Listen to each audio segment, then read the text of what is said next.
أصوات الشعراء. Tu dis lorsqu'il t'arrive de mourir, l'obscurité n'effraie que la nuit, et les morts peureux n'ont qu'à rester chez eux en retenant leur noire respiration. Ils flottent à la surface de la mémoire, s'infiltrent dans nos murs avec les lunaisons, égorgent l'eau, démantèlent les pendules.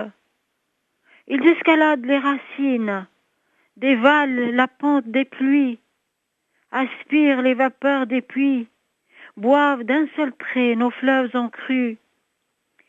Ils neigent en flocons immobiles, soufflent en rafales inertes. Nous les cueillons sur le rebord des hanches, nous les faisons macérer dans nos sueurs, nous les essorons de leurs larmes, nous les séchons sur des cordes tendues sous terre. يتسلقون الجذور، يتدحرجون على سطح الأمطار، يشربون أبخرة الآبار، يمتصون دفعة واحدة فيض الأنهار.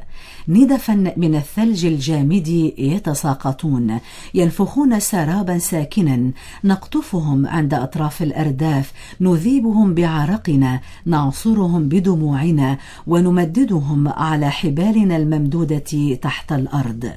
تقول عندما يحدث لك أن تموت إن الظلام لا يخيف إلا الليل، والأموات الجبناء ما عليهم إلا البقاء في منازلهم حابسين تنفسهم الأسود. أنت لا تعرف طرقات البحر ولا تلك المدن الغامضة الجاهزة دائما لإنقاذ أحجارها من حبال المراكب. أنت السائر فوق القمم والمنحدرات، الصافر زوابع وحيات. فينوس خوريغاتا.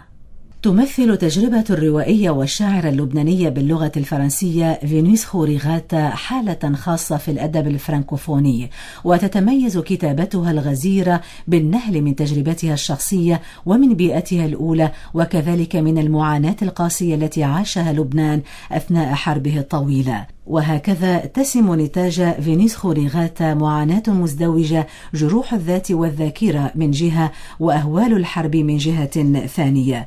تقيم الشاعرة اللبنانية في باريس منذ العام 1974، ويعتبر منزلها محط لقاء أهل الثقافة من كل الجنسيات.